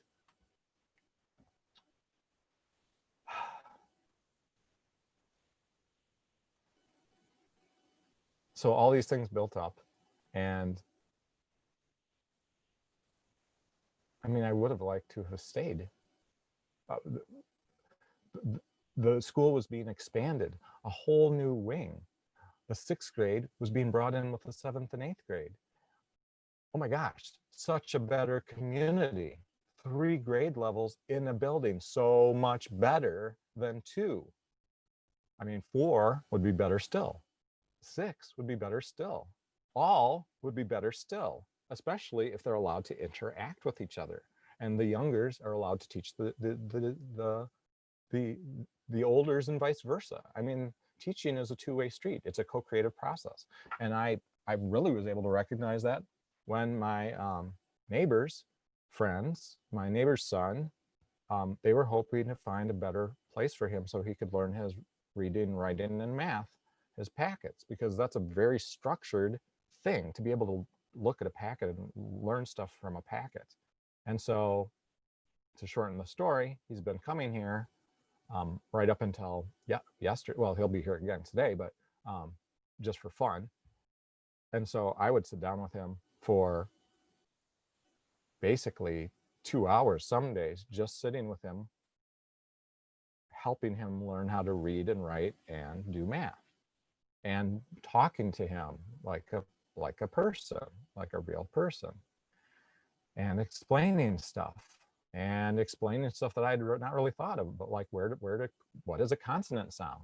What is a vowel sound? Why are these letters shaped a certain way? Oh, the letter P and Q are really hard to distinguish from each other. Oh, this is, so many things. I learned so much from working with him. It's his, teachers, they call themselves teachers. They're the ones that are, really, really, really clued in to how they think and how others think, and how to be patient, which means to be loving and compassionate and be present and not be worried about the future or the past, just to be present, entirely, completely present in that moment. So present as to be watching the pencil strokes, not just the individual strokes, but how the speed and pressure of each stroke, the squeeziness of the fingers, the angle of the pencil, and thinking, this is what he's thinking. He's thinking slowly, actually trying to think as they think. And when they are about to make a mistake and you can see, oh, they don't know which way to bring down the 7. Oh, no, not that side. Because by correcting errors, that's how we learn, making mistakes. You made a mistake, you went to the wrong side. Correcting the error, that's how you learn. So that's how people learn rapidly. That sort of one-on-one tutoring. Oh my gosh, so fast. You learn so fast. Not to say these packets is a natural thing. The natural thing for him is be playing with kids his own age and older and younger and rough and tumble and exploring and looking at things and trying different things to eat and messing around with the parents. That's how you learn. That's how all the animals learn. Except for this particular, as William Catton puts it, Homo colossus. We are the ultra consumers of energy. Well, he didn't get to. We're Homo cybernetics, in that we are now connected through space and time through the internet like this, and we're making decisions, whether we know it or not, using this medium, and decisions build up, and there's an announcement of a decision when it's built up, when the decision finally is bam, and then there's this, the decision has been made, yes, and now we see what's going to happen next. And we become conscious. From neuroscience, what we've learned is that when a person becomes conscious of a decision, it's about a half a second after the decision's been made. So the decision was like building up a half a second earlier, and then when the decision is made, people will be, oh, I decided, press the stopwatch, or actually you look at the clock on the wall that's spinning around and around. And this was in Stephen King's Genius episode, number 3. So this is a series. So Stephen Hawking's life work culminates his teachings to us in this 6-episode video series called Genius with Stephen Hawking. And his whole premise is that we can all be geniuses if we just are willing to use everything we have, all our faculties, all our abilities, our communication, our processing, our community, the communication between 3 people. 2 people's good for certain things, but 3 people is magical. It's a magical number as far as communication, because you have 2 people speaking and 1 listening. And then you have 2 other people speaking and 1 listening, and 2 other people speaking and 1 listening. So a group of 3, oh my gosh, so powerful. Amazingly powerful. especially when you have this patience to listen, talk, listen, add in. It's an amazing thing, and that's one of the reasons that I'm now confident that our chat on I have a coming up chat with myself and 2 others about everything, and so that is the right number to have now that I think about it.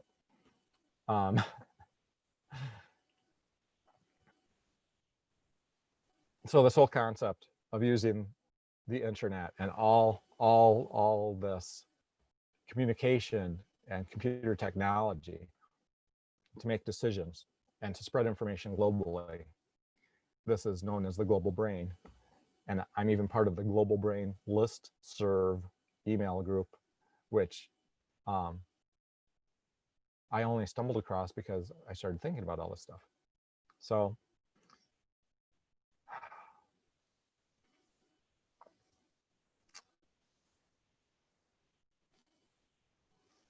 thank you so much again for listening.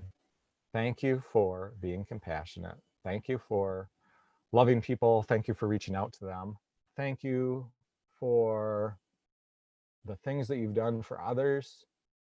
Thank you for, in your own way, loving me. I mean, if you spent this much time with me, you must, at least in some small way, love me at least a little bit. I mean, you can't be that angry with me if you listen this long.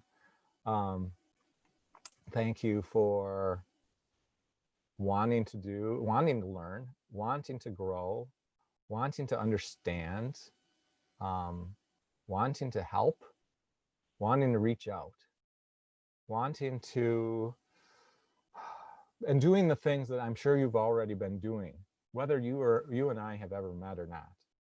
All those little things you've done to help other people. All those things, all those times you've reached out to neighbors, even if it's just to have a conversation. All those little positive text messages, all those positive things you've done on social media, all the support, all the caring, all the love that you've shown. I thank you so much for that, because that is a whole, this is our evolutionary heritage. This is what made us successful for millions of years, ever since we became organized in groups, and when we were successful in groups, this lovingness, this flocking, and it may go back all the way to the fishes, I don't know.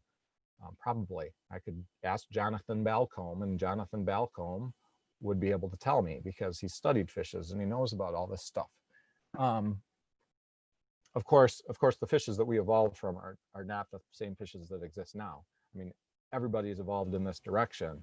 And so, you know, the fishes who are in the oceans and lakes now, and the birds that are in the sky now, and the mammals that are on the ground now are not the same as the ones that were way back in time. I mean, the plants are the same way. You know, all of us, all the species on the planet are at a much more advanced, I guess you could say, evolved state. And, you know, even though we're related to each other, we are not like we're not like descended directly from any of us. I mean, there's like all these lines that come back in the tree of life to there. Stephen Hawking Genius, those episodes are available on free online somewhere. And if you can't find them for free, then just go on, you know, search torrent, TORRENT, for Genius Stephen Hawking, and use the magnet link with a torrent downloader, a BitTorrent downloader. And Stephen wanted these all to be free to anybody. I mean, it's obvious that he wanted everyone to learn this. This is his message. So he's not going to be concerned. I mean, he has died, but he's not going to be concerned whether that's a legal use of it or whatever. And even if it takes you to like the Pirate Bay, where you have to get the torrent to download the magnet link so that you can save it and it can download to your computer, he's not going to care. I mean, and there's all sorts of stuff like that on the internet. I mean, you can download this as well. Just download the whole thing and keep it in one piece. Don't cut it into little pieces. You know, it's one thought. It's one one discussion. It's one conversation. It's one single thought. So keep it in one piece. Breaking it up is not.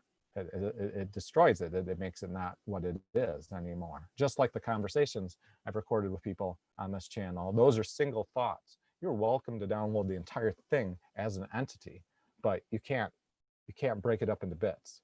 Okay, you don't have. It's not the same thing.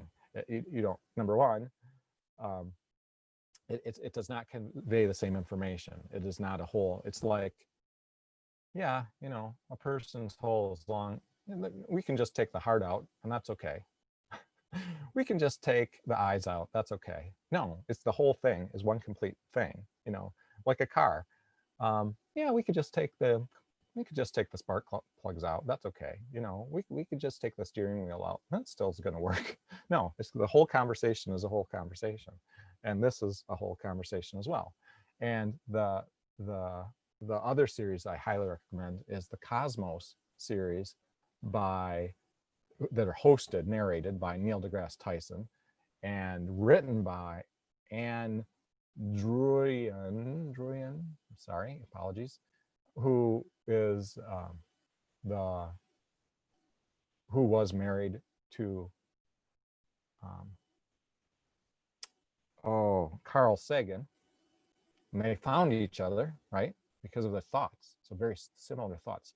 She's such a genius. I mean, she's a genius too. You know, Neil deGrasse isn't bad himself. But they made these series, and you know, are they going to care that if you have no way to purchase them? You know, if you're a billionaire, then buy them, obviously. But if you need to feed your family, then have them. I mean, teach your kids, have them watch them yourself, learn this stuff. And when you get some money, if you really want to send, you know, Neil something, or pass on, buy the set for your library, and then everybody can enjoy it. You know, I mean, this is just normal thinking on media. When information is shared on the internet, it's meant to be shared, and it's not one individual that creates any bit of anything. You know, it's not me that is like just appeared out of nowhere to be speaking to you. I'm the product of my life and everything, this universe, just like you are. And so is everything that's been created. Every book, everything that's ever been created, and especially every form of media. You know, these are not, I mean, owned. This is not owned by someone. This is not like they.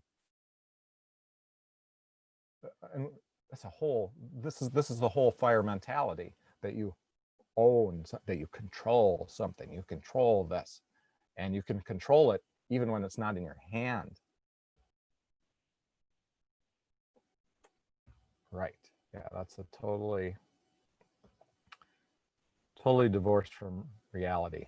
It's not normal. I mean, information is free. Speech is free. Movement is free. That's freedom. Freedom is to do whatever you are able to do. And like we said with the zebras, that doesn't mean you're going to do anything that is like mathematical, everything that you can imagine. I mean, you can imagine that one zebra would go out and be like, hey, I'm going to go up on that hill and see what's over there. No, they never have that thought. So you can only do what you imagine.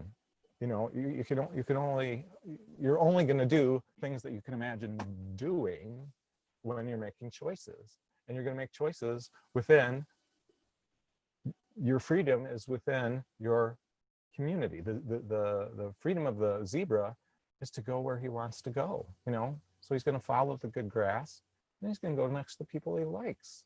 The people are gentle, his friends. He's going to stay around them. You know, people follow the path of away towards happiness, and the happiness emotion and the happiness chemical. They head away from the suffering one, and they're always perceiving this, and this is always the direction. We are like leaves on a stream, and we always follow the current and the flow.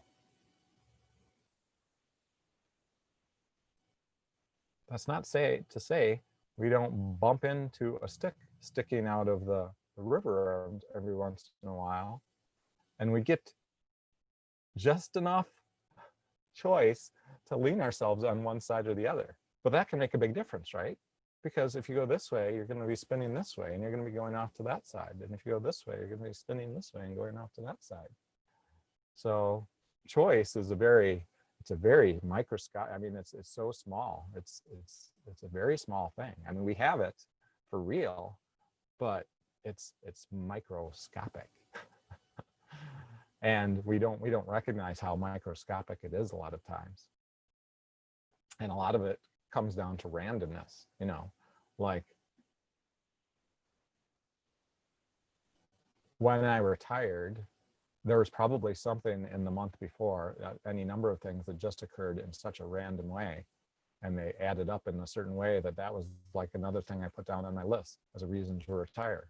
Or something random happened that I forgot something I really liked about school, and I didn't put that down on my stay list. So life's like that. I mean, and going back to the fact that we are conscious of things after we decide them. I mean, that's in the same way we won't be conscious of what the global community decides right away. And are the brain cells ever really fully conscious of the decision that's made by the body, but by the brain itself? You know, I mean, that's one way of looking at it.